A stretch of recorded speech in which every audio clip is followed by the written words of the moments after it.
they have done it. Good evening, everyone. Welcome to the Evermore NUFC channel and our post-match review for the Arsenal game. 10 minutes ago, I had a very different opening to this. Yeah, if ever there was a sucker punch, which is what I titled today, that was it in that last 10 minutes. Frustrating. I think I used that the last time I did one of these. It was very, very frustrating. And excuse me 1 second, my tumble dryer has just switched itself on. I will be back in 1 second. I thought it had finished. My apologies. Yeah, I mean, that is just to be ahead for so long and then to lose in 2 moments of really the side switching off. I think at the end is really, really crushing. We'll get into it. But yes, before I start, if you do enjoy this, if you do enjoy what we do with our channel, obviously I'm taking over from Chris today, where he has been at the game. I imagine he's probably a few beers in and probably just as frustrated as an awful lot of you guys will be as well.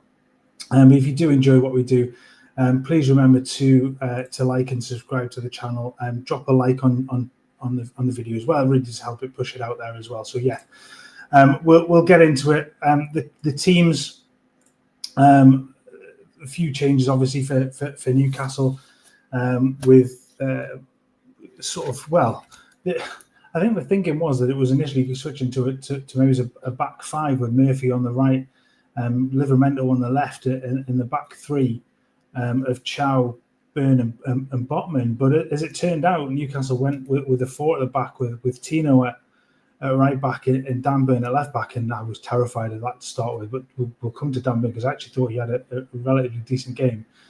Woltemade back in up front, sort of with Gordon operating one side, obviously then Murphy operating on the right hand side with the usual midfield three. There were a few changes for Arsenal. Or a few were expected. I think maybe there's a few thought that Saliba would start. He obviously came on at half time. Mosquera started as well. Eze was in, I think, for his first Premier League start. But yeah, I mean, the initial part of the game, it was fast. It was furious. There was plenty of action going on. Newcastle gave as good as they got in those early moments. I think Nick Pope had an early save from Eze that it was a sign of things to come, I think, for Nick Pope, because actually he had a really good game today. He had, obviously, Eze had the opportunity that Nick Pope saved early with, I think it was a shot down, and it was down to his left hand side, and Nick Pope gets down well to his left, which he's often accused of not doing. And then Malik Chow had a header, I think, straight at David Raya from a Tonali corner. I think Gyökeres also had a header that was straight at Nick Pope as well. Nice and easy save for him. And then I guess the real talking point of that first half, and the ball through Gyökeres gets in behind the defence. He takes it around Nick Pope. Nick Pope gets a touch to it as he's going past, and Gyökeres collides with Nick Pope and goes over. And the referee sort of holds back, gives a penalty, and it goes to VAR, and rightly the penalty is overturned because Nick Pope does get that touch.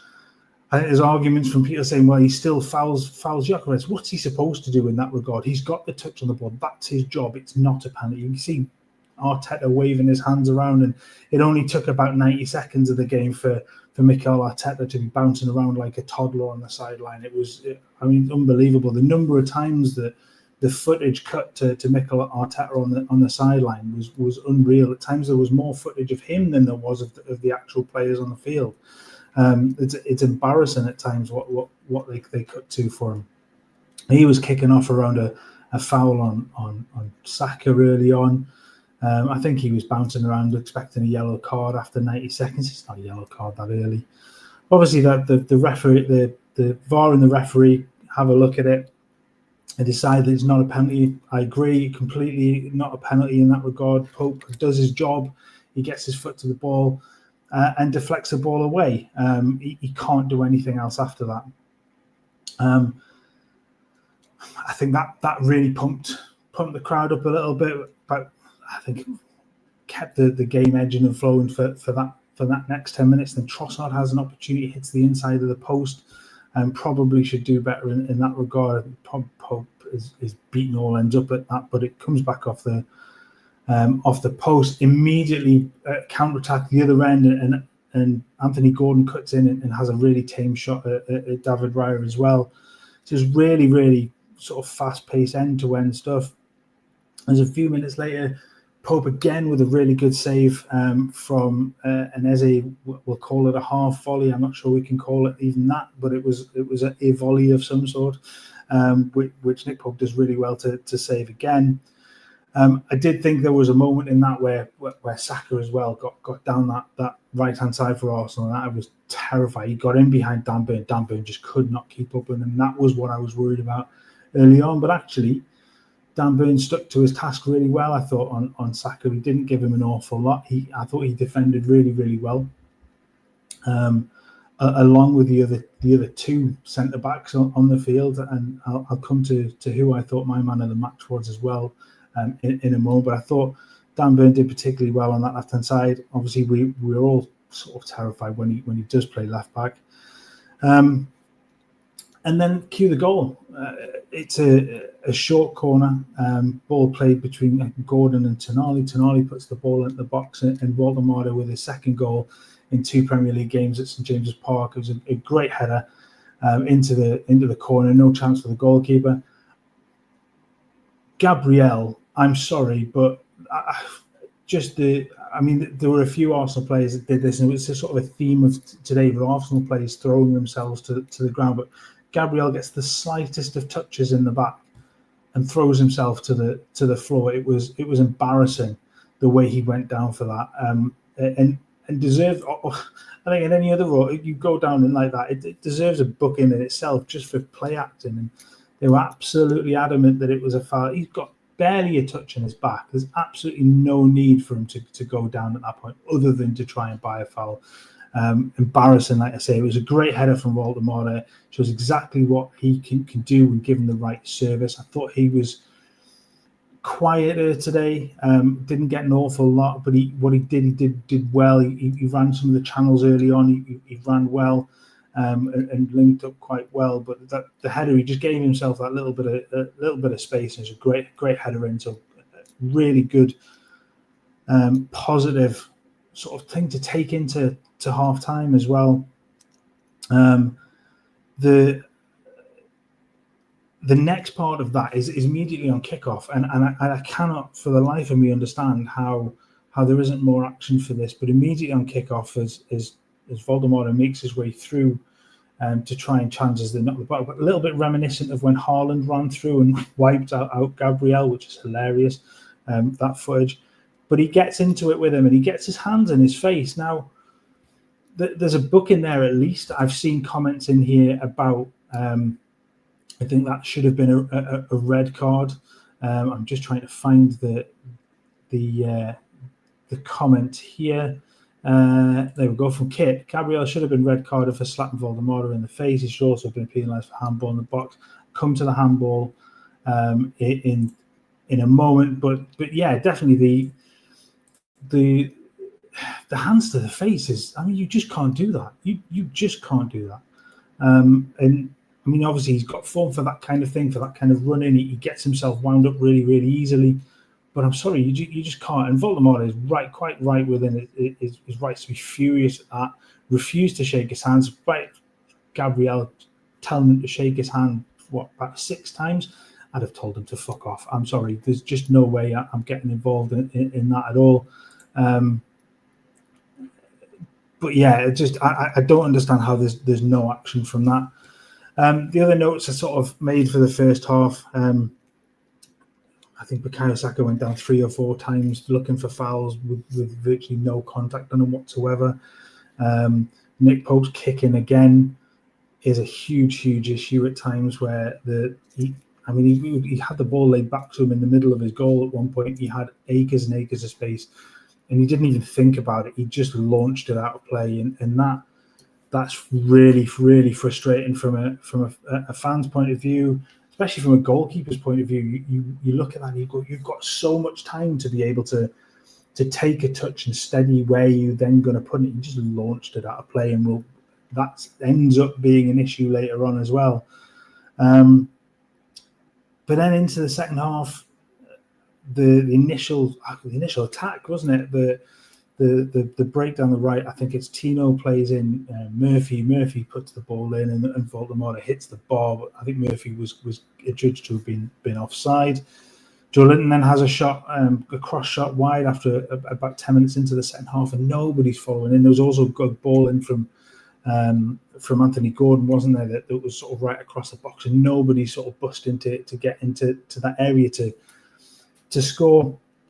And then where did I get to? Then we sort of get into the Nick Pope had another brilliant save. It's an absolutely superb save from Yuri and Timber header, and the little dink ball over the top, and Timber gets in behind the defence, and his little header down. It's such a good save. He stays so alert, Pope. And to be honest with you, up until probably the last 10 minutes, I think I would have given Nick Pope my man of the match. You've got a few minutes later, I think Trossard then throws himself to the ground looking for a penalty. And again, there was another one where I think there's another one or two times in the second half where Arsenal players just threw themselves to the floor and were furious when the referee didn't give them what they wanted. But I mean, it's such bad play acting. It really, really is. And I hate to see it from any side. I hate to see that sort of play acting. 63 minutes, Murphy was played through one-on-one. He just delays a little bit too long, and Declan Rice is able to get back and get a block in to force off of the corner. And then there's an awful foul from Saliba on Tino, where Tino's going up for the header, and Saliba kind of does what Harry Kane usually does when players are in the air, and he jumps into him while he's in. So he lands really awkwardly on his knee, and a few minutes later he's forced off on a stretcher. And again, there's no booking for that. There's no sort of comeback for that. It's a horrible foul. It's a coward's foul to jump into a player that's in the air that can't defend themselves at that point. It's awful to see, and I'm so. I really hope Tino isn't going to be out long term, because the way that he looked. I mean, when you consider what a bad injury he'd had a few years ago as well, I really hope that he's not out long term, because he's played so well. He was excellent again today. This time at right back, he's been really good at left back so far. And even with the switch over in the second half, obviously when all the substitutions were made, only a few minutes before, he switched back to left back and looked as comfortable as hell there. It was he's starting to really look the part, and I just hope this doesn't put him out long term and means that his development again is hampered, because he's started to really, really look the top class fullback for Newcastle. So just before that, Gyökeres had a deflected volley wide. I think it caught Joelinton and went wide. And then I think it was just after that, Calafiori pulls Dan Burn. Calafiori's already on a yellow card on the edge of the box. He's pulling him back by his shirt on the edge of the box. Nothing, not a thing, no yellow card. I'm sorry, that's a foul, and should be a booking. You're preventing a player from being able to get contact on the ball at that point. And any other time that's probably a yellow card as well. So should that then have been a second yellow? Calafiori then comes off. Probably sensibly from Arteta that he takes him off at that point. And then we get into the last 10 minutes, and you sort of worried that when Arsenal brought on the likes of Martinelli, Odegaard, that things were going to start to it was really going to get backs to the wall that last 10 minutes when Odegaard comes on. Merino's been on for 10 minutes, Martinelli's been on, and it really had, they talked about in commentary being sort of throwing everything at it, and they sort of did, and Newcastle just got further and further backwards, and that back line of 5 almost became 6 at times, and it was really difficult to get out. There was a couple of moments where the ball played over the top of Langer, showed his real pace to get through, but couldn't make anything of it. And then the goal comes after 85 minutes, and and it's a goal from the time-old story, isn't it? An old player comes back to haunt, and Merino gets the goal. It's a great little header from a Declan Rice cross following another Arsenal corner. They had plenty of them today. He gets that little flick header in off the post. Nick Pope has absolutely no chance at that point to get to that.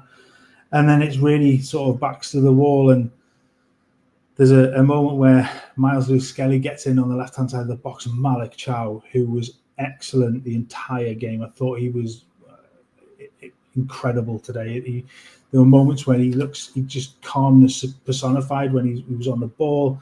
The tackle that he puts in on Skelly, on Lewis-Skelly right at the death, where the ball, if it comes across, it's a goal because there's two Arsenal players waiting to tap it in, and if Mikel Lewis-Skelly gets that ball across, that's the winner at that point.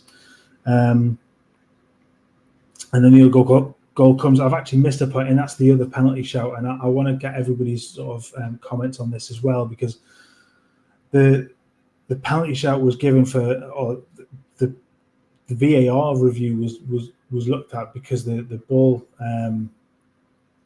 Who was it that went to play the ball across? Now it was Elanga, wasn't it? So as he goes to play the ball, Gabriel gets his foot to the ball momentarily beforehand. So sort of Gabriel plays the ball, Elanga then plays the ball, and as obviously Gabriel's gone down, he's got his arm in the air, and it hits his arm. And I think what they've not given it for is the fact that Gabriel gets a touch to the ball before Elanga, so it's that double sort of deflection and then hits him. So sort of understand why that's not given. I mean, I look at it, given if it's at the other end of the field, I'm absolutely furious if that's given. Obviously, I'd like to see what your views on that penalty shout as well. I've already seen a few that said that they thought that was a penalty and should have been given. I kind of understand why they haven't given it, but it'd be good to get your views as well. And obviously, the final goal is the sucker punch, the Gabriel goal from the corner, and it comes from Nick Pope having a complete brain fart, we'll call it, because there's absolutely no need for him to kick the ball away like he kicks the ball. He gives it straight back to Arsenal. It puts Newcastle under so much pressure when you're 6 minutes into injury time at 1-1. I know there's a will to go and try and win the game, but there's also that moment that you've got to hang on. I've got limited players downfield. I know I'm not the greatest distributor in the world. What am I doing? Launching the ball like I've done, low, straight down the middle of the field and just give the ball away. And the corner comes from that. And then as the ball comes in, he gets himself stuck behind Saliba, can't get round. He's in absolute no man's land. Gabriel just nods it into almost an empty net. And that's it. It's such a deflating goal to concede 2 goals in the last 10 minutes of the game. Is just so annoying. I'm going to get into some of your comments. Like I say, drop your thoughts on the penalty incidents as well in the comments, and tell me who your man of the match is. For me, my man of the match is Malik Chow. I thought he was excellent, and just showed just what a good defender he is. I did start some of these comments. I'm going to rattle through those ones quickly, and I'll come to some of the new ones. So, George, good evening. Well, I feel as flat as a witch's tit right now. I think everybody will be feeling the same thing. Vincent N, calling them set piece FCs, come back to bite me in the heart. It's happened to the best of when we do things like that. And again, Vincent, always a danger of coming up 100. Yeah, I mean, when you look, you just go, if Nick Pope stays where he is, he just captures that ball. And the head is straight at him, and he catches the ball. He gets himself stuck. And it's not a foul on the goalkeeper. It's just, for me, that part of it, from a goalkeeper that's had such a good game, it's poor goalkeeping to get yourself into that position. Chippers, sorry, like Eddie's approaching games this season with far too negative players like Murphy, Gordon, offering nothing. There's a funny one from Gordon today because he had such good opportunities to run at players and really commit them, and he didn't do an awful lot of it. There's one moment, I think Saka brought him down in the first. How that's not a yellow card, by the way, when he knocks a ball past him and he's clipped, and it denies a promising attack. That's a yellow card. That's the definition of a yellow card for that. and is not given. But I think Gordon again, a little bit disappointing. Murphy, I mean, the ball he plays back for the penalty incident in the first half, I mean, he wants shot for that straight away, because that's an awful pass back. Just allows Gyökeres to get in and cause that incident to happen. I thought he wasn't particularly good today either. I think there'll be probably a change. I think we'll potentially see Elanga get more starts as time goes on. But yeah, he wasn't particularly good either. George, mind you, we've had the rub of the green here before. So I think Swings and Rams, you got off one more that we did. Yeah, completely. I think in terms of overall sort of stats, I mean, Newcastle had 8 shots, 3 on target, didn't create an awful lot. I mean, 2 of those shots on target are tame efforts straight at the goalkeeper from Gordon and Chow. The other one is the goal. There wasn't really anything else clear cut. And for Newcastle, just couldn't keep hold of the ball. 69% passing accuracy and only 37% possession. Now I know you're never going to dominate possession against Arsenal. The first half, it was 46-54. So they went sort of toe to toe the first half, and there was always going to be a drop off, but it seemed like such a significant drop off. It really did, and it just allowed Arsenal to pile the pressure on.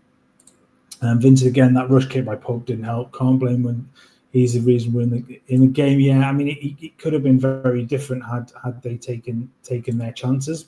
I mean, on all honesty, another day they probably score another couple. But he did keep them in the game, and Newcastle had the opportunities to have made more of what the possession they did have. And you just can't do that. That kick is just... You can't give the ball away, especially late in the game. Against Arsenal, they're gonna fight for everything at that point. They're gonna try and win those throws, win those corners, and we know what to expect from them at set pieces, and calling them set piece FC, I think, is apt. They are very, very good at it, but you've got to keep the ball away from those areas. And Nick Pope has to take a good hard look at himself for that kick away in that leads up to the goal, because it's just silly. It is really, really silly. Dan, 7 member for 17 months. I'm sorry, will we address the ref's favouritism? Yeah, it's an odd one, because I think first half, especially, there were 3 or 4 moments or 3 or 4 players that could have been booked for Arsenal. The Saka one, Gabriel. There's the Calafiori second yellow card as well in the second half. But there were a fair few of those that were not given, and I think that, as Brian said, I think the ref was abysmal. I think the 2 big shouts, I think, probably got them right. I understand giving the penalty in the first instance and then allow VAR to intervene and go and have a look at it and get the right decision. That's fine. The second one, I can understand why they've not given it, but the overall, it just, again, another Premier League referee that's just overall poor. P. James in here, it looks like Tino's season is done. What a fabulous thing. Yeah, I mean, just let's pray that that's not too bad for the young lad. I mean, he obviously broken into the England setup as well, and I know that's not everybody's cup of tea, but it just looked like that he was taking his game to another level, and that's so sad to see. Conjo, Groundhog Day has been a shocking season so far. I mean, up until today, defensively, it's been pretty sound, and for 84 minutes, reasonably sound in terms of not giving goals away, especially. But there's a lack of something, isn't there, from the side at the moment? There's a lack of cutting edge. There's a lack of a clinical nature to things. And I know that's potentially that. Obviously, there's Wissa still out. There's Ramsey's out as well. And there's a few to come back, but there isn't enough. Like I said, there's not enough clinicalness. There's not enough cutting edge. There's not enough chances being created for certainly for Woltemade. He had 1 chance and 1 goal today, really. So give him credit for that. But the players need to create better opportunities. James again, Elanga does more than Murphy. Spend 55 million for a bench player. Can we afford to do that? I sort of get this whole thing of Eddie trying to get players into into his way of working and things. But he showed in that sort of 20 minutes or so that, I mean, pace wise and attitude to really fire forwards and try and create something. I think that in a matter of time before he does take over again. Let's have a look through. Chicken underdone, just like our fucking performance. Don't eat the chicken, please don't eat the chicken. Kevin, I look, I respect the fact that you've got your opinions to this. I cannot agree with anything at the moment that sort of says how must go. It's far too early for anything like that. I certainly don't think at all that there's going to be a relegation battle for this. It's just, and the league's a bit funny again this season. We'll see it settle down. I'm absolutely sure. Just Newcastle need to create more and be a little bit more clinical. I do agree with this one to some extent, David. I think your play is a little bit slow at times. There's passion, there's fire there. There's an attitude to try and get stuck in, but I think sometimes there's got to be more quicker thought. I think Tonali, you can see, is on another level. I think some of the others are a little bit lacking in that regard. Joelinton again today, I think. Look, he puts himself about, but he doesn't contribute an awful lot. He had that shot that he pulls across the goal, but I don't think he was particularly good. He doesn't keep the ball. He gets booked for, I'm trying to remember what he got booked for. He got booked for kicking or throwing the ball away for a free kick, delaying the free kick. It's just a daft one to take. But he only won one of his 8 duels. Now, Joelinton's whole purpose of being in that midfield is to win duels, is to win the battle, is to put the opposition under pressure and really get in their face. If he's not winning those duels, and he won 2 of 5 aerial duels as well, he's a big lad. What on earth is he providing this side? Because he's not going to keep the ball. He's at 68% passing accuracy today as well, so he's not keeping the ball. He doesn't get involved. He doesn't dribble the ball. He loses possession. He lost possession 13 times today. By no means there's probably the most. I'm just having a quick flick through. Actually, he probably is the most today. And again, that's a frustrating part of that, because that midfield 3 works so well in that Bruno and Tonali are the ball keepers. They're the ones that are trying to create and Joelinton is the one that he's the battering ram. He's the unconventional central midfielder that's going to get in their faces. He's going to put them put their players into a real battle. If he's not going to win those battles, he's almost pointless in that regard. And look, that might sound particularly harsh, but if he's not winning those battles, if he's not doing the job that he's supposed to be doing in games like today, and this is supposed to be a game that is tailor-made for Joelinton to be that battering ram in midfield, if he's not able to do that, then he probably needs to come out of the side.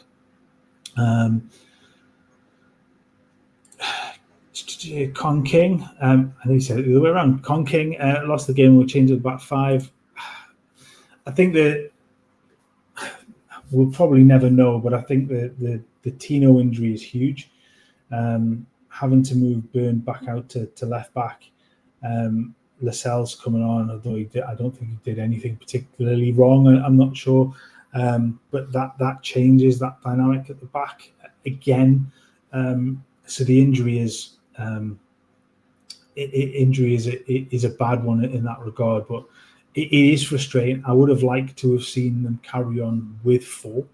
I mean, Abu Bilal says here, back 5 things do my head in. It doesn't work, but we've seen it work, and we've seen it work well. It worked well against Arsenal last season. So, look, there's a time and a place for it. And if it works, it has worked well at times, and there's times when it hasn't worked. I understand the dropping off, but I think that just allows it brings on the pressure from Arsenal. It allows them to have far more of the ball, because you've got less further forward. You can't play as high as you want to, and it just invites them on, and it's just, I think that's the sign of potentially too early as well, with half an hour to go, that to drop into that back five is maybe it's a little bit early a change, maybe 75, 80 minutes if you're still 1-0 up, then yes, I sort of get that at that point, but not for that half an hour.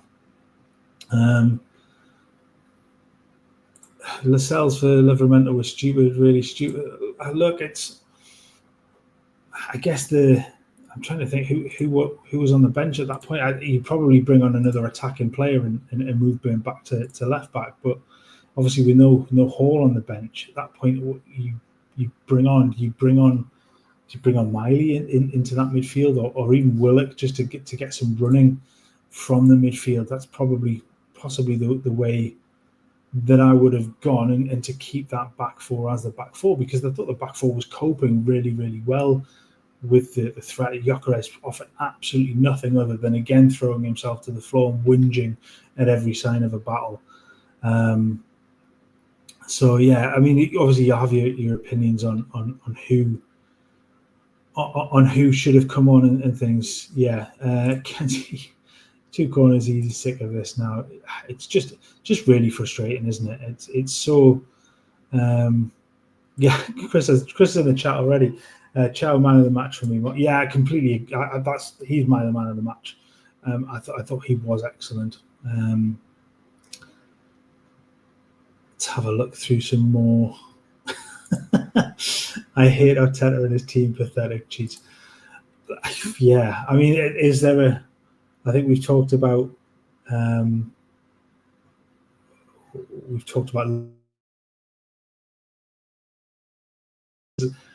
Is Arteta up there with being the most dislikable manager in the league, and are Arsenal the most dislikable team? I think certainly their attitude and the way that they carry themselves, and it's for such good footballers. It's really disappointing to see that they sort of to throw themselves around that. It's just annoying. It's more annoying than the fact that we end up with losing the game.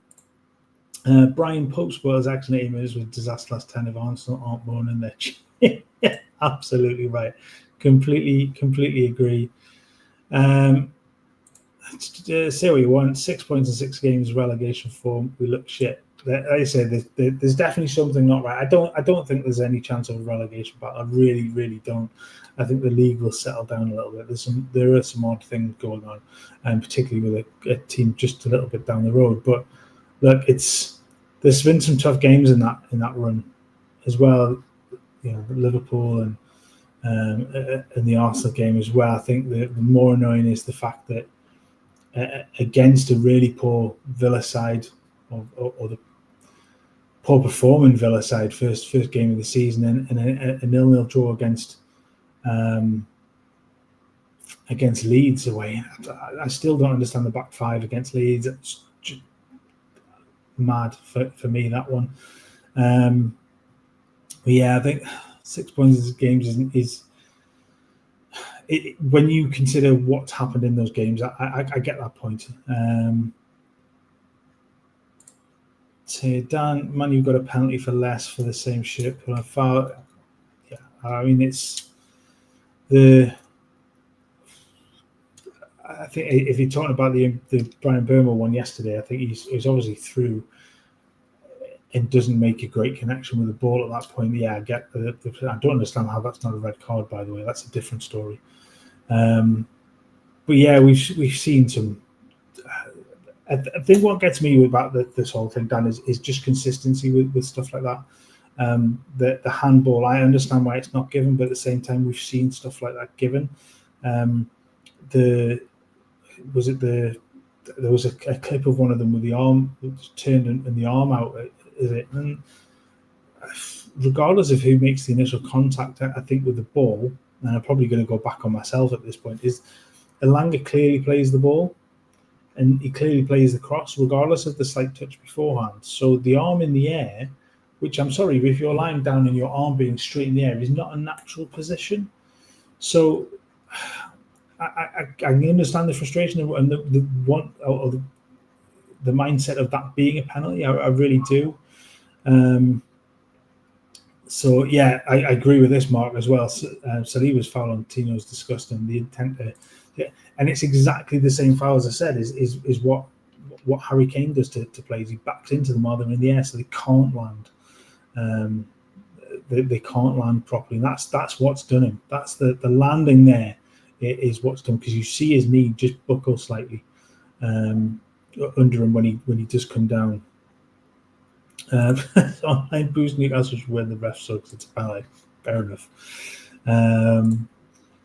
Andrew, we're starting to regress into how, not sure where this back five bollocks came from, but it doesn't work. Went defensive way too early. Now I agree with that last part. I don't agree with maybe with the first part. I think we've seen the back five work, as I said, but too early. I think in the game was it's far too early to drop to that. Chris in the comments as well, is that pub gaff enough to give Ramsdale his chance? I think he gets a break because of the first 80 minutes, because I thought he did really well, but I wrote down twice in my notes Nick Pope's kick in, because it really does cost you. It costs the ball. The first half where he just punted out of play, and the second half where he just gives the ball back to Arsenal and immediately puts you on the back foot, and you've got to be better. You have to be much better. You've got to be switched on at the end of the game to know what's coming. You know how good Arsenal are in that final, sort of last week against City, where they scored late as well. So yeah, it's we're probably not a million miles away from that, Chris, to be honest with you. Kevin Chow, man of the match, yes, completely agree. Michael, we can whinge and moan, we're like all the decisions, but in all we're shite. Yeah, I think that there are moments in it, but when you give up so much of the ball and you allow the opposition to dictate the game as much as they did in your backyard, it's almost unforgivable, isn't it? Where you've just completely given up on the ball for half of football. I'd say first half, 46 to 54% possession, went sort of toe to toe. I think it was four shots to 9. It looked like being a really even game. Passing accuracy was a little higher in the first half in Newcastle. Well, they were much more in it than the second half, and just allowed Arsenal to completely take over. Chris, again, the ref was weak as piss today. Yeah, completely agree. Gordon Murphy were awful. Chow, man of the match as well for Big Al. So yeah, completely agree with that. Let's have a look. I'm going to skip a little bit because I've got myself behind with the comments. Where's Chris? I'm here for his foul mouth tirade. Well, apology. Yes, apology. I don't swear quite as much as Chris. You get the odd one from me, but he has been at the game, Abacus, so he will be on his way back. He is in the chat. So thanks. Me, Chris, this guy too soft. Look, I'm not the ranter of the two. Occasionally, I will get wound up for things, but I'm much more laid back than Chris will be. So apologies, you don't get the thanks. And again, thanks for that. Prakash, J7 was poor today. He's much better than Miley at this moment. Come on, is he? I mean, this is the micro, and I know Chris likes Miley. I think that there's definitely a player for the future in that. But just the ability to keep the ball, the ability to do something with the ball. And like I say, if Joelinton's not going to be that batter, he's not going to win those battles, what's the point in him being there? Because he's not going to do anything with the ball for you. So you're sort of a man down in that regard, because he hasn't done anything today to justify being in that midfield. And I just think Miley gives you such better performance with the ball. Obviously, the goal aside during the week, but I thought he had an excellent game, albeit against Bradford.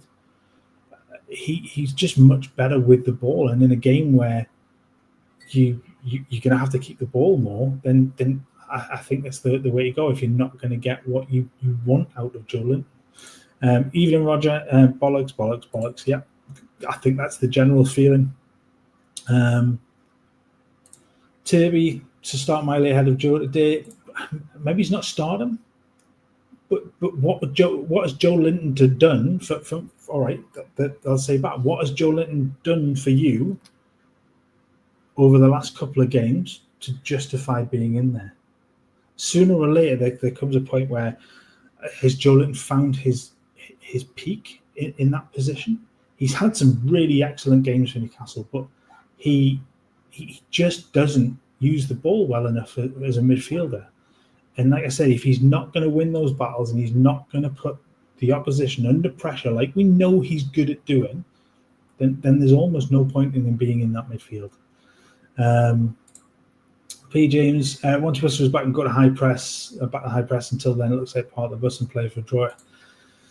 Yeah, I think the mobile forward, isn't it? That and there were signs of the press being there early on as well, but it just disappeared really, really quickly. And that high intensity just isn't there at the moment, and that's alarming that there isn't as much of that. We saw a little bit of it against Barcelona in that early sort of 25 minutes, and then it dropped off. We saw some of it against Liverpool early on until obviously Gordon got himself sent off.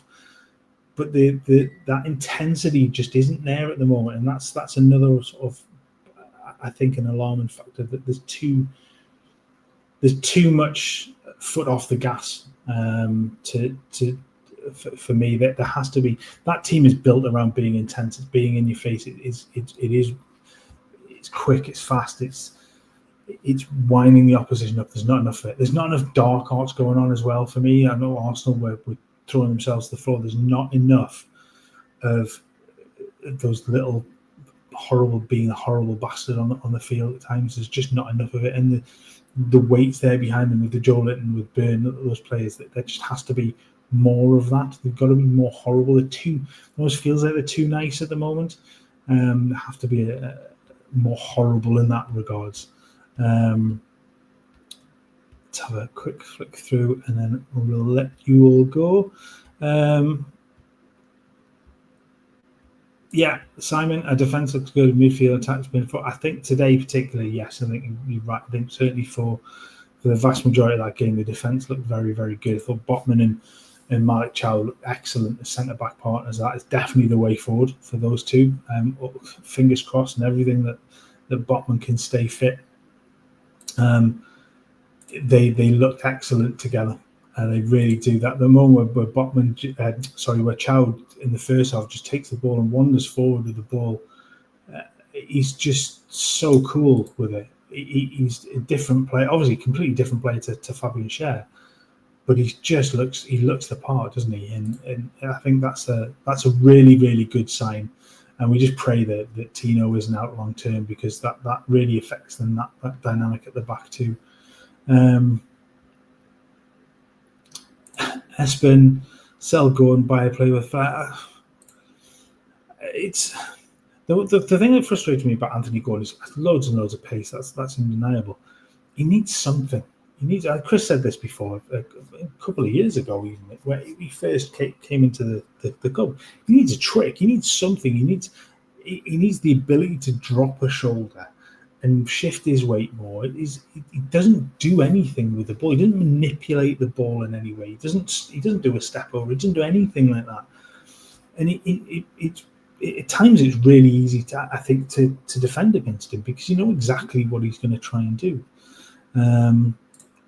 Big Al then said Gordon doesn't look interested. I think he just had I'm not sure about that, but he wasn't particularly good today. We'll say that. You go, Gabriel's not last on the handball. It was Lange. No, I get that. I think the touch from Gabriel was before. So because the Gabriel touch, then Alanga's touch, they then deem it as a deflection, so then it's not given. But yeah, if you said that it was a penalty, look, I respect your opinion on it completely. Dan in with a £2 super chat. There'll be no consistency with that accountability. Yeah, that's a fair point. Absolutely fair point. I think some of the players have to be accountable for themselves, and the manager has to be accountable for some of the decisions made as well. So no, completely understand that.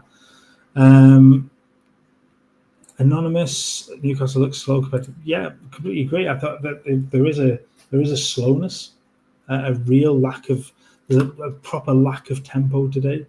And look, given the number of changes that were sort of made, I find that odd in terms of that some of them had that break in with the cup game. A game like today, it should be kind of all guns blazing, and they just never really felt that was the case. Even going to 1-0, even when there were moments that really pumped the crowd up and pumped some of the players up, the players just fell away again, and it was really, really flat. I'll go through a few more, and then she'll go. Chris back in the comments. I can't see Shah getting back in the side now over Chow. Completely agree. I'll go Pope for the equaliser. He just watched as if he expected to go past the post. Look, Scott, I don't think that hits the inside of the post. From where that header comes from, there's no goalkeeper in the world getting to that at all. I can't give him any sort of criticism for that one. The second goal, criticize all you want, because that kick away is absolutely criminal. And Chris in there aftermath will have plenty. I might need the beep button out for Chris for the aftermath, so all will be returned to normal. So I think that's just about it. I think there's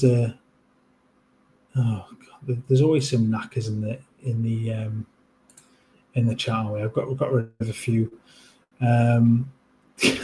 There's anonymous. How is Lascelles still at the goal? I was probably just as well with some of the injuries that have gone on. But crikey, the fact that he's still hanging on is baffling. I think I'm going to end with this one as well, because I think this is a question we've had a few times, and certainly one Chris has asked a few times: is do our players know they're allowed to shoot from outside? When was the last time proper decent shot from outside the box? When you've got the likes of Bruno and Tonali, they've got decent shots, and then you've got wingers that can strike the ball. We've seen Murphy do it. We've seen Gordon do it, although his attempt today was pretty poor. Where's the play on the edge of the box? It was funny because I was watching some of the corners and some of the sort of second balls that were coming out of the box. Newcastle players always seemed to be beyond the ball. So when it came back out to the edge of the box, there's nobody there. They're always having to chase backwards to go. I always felt they were in the wrong place. Whereas others, you will see a Rice or somebody sitting around the edge of the box, but always just 5 yards a little bit backwards so they can attack the ball. Newcastle players always felt like they were just that little bit too far forward, so that when the ball did get headed back past them or was flipped away, they had to go back and chase and go and get it. And by that time, the defenders have regrouped and things, so that there was nobody coming onto the ball, and that's a troubling one as well. But yeah, just have a shot. Put the goalkeepers under more pressure. Allow the attackers to come in and try and collect on rebounds and stuff like that. It's baffling that doesn't happen. So yeah, I think there's been a couple more banned in here. So if you are in there and you are banning people, brilliant job. I like that. If that's you banning people, that's also thank you for that. So yeah, I think we'll leave it at that. I think obviously you'll have the aftermath to come from Chris. I think he'll be a lot more vocal. So thank you for sticking with it.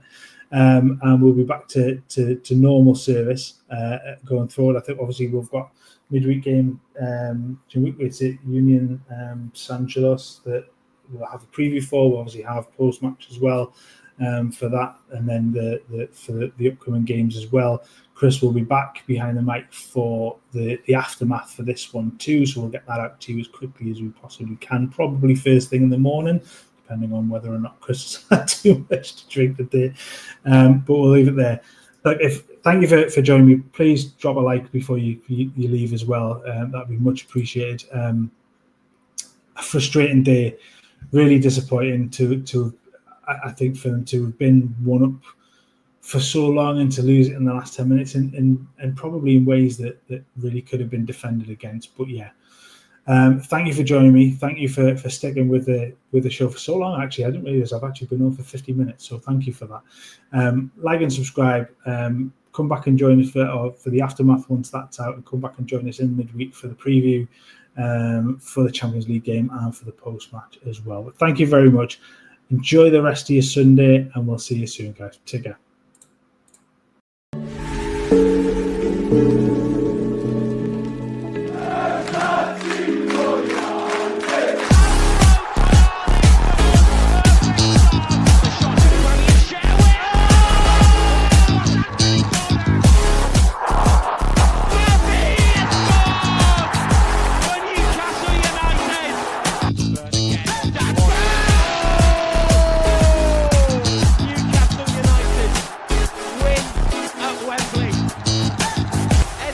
Heroes celebrate.